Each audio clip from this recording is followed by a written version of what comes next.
Resepi mudah, popiah suhun, rangup. Sesuai sangat untuk hidang untuk minum petang.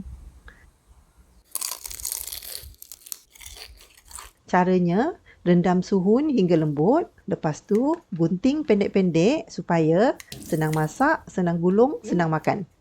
Kubis, dicuci bersih dan dihiris nipis-nipis. Begitu juga dengan luwak merah, diparut kecil-kecil. Okey, cara membuat intinya, dalam kuali, panaskan sedikit minyak, tumis bawang putih cincang, sudah terbit bau, masukkan ayam pisah dan kacau.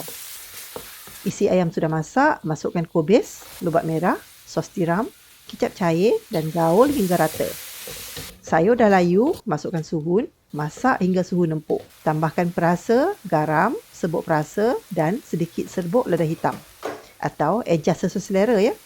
Kacau lagi selama 2 ke 3 minit, tutup api dan biarkan inti sejuk sepenuhnya. Inti dah sejuk, bentangkan kulit popiah, sedukkan inti ke atasnya dan balut.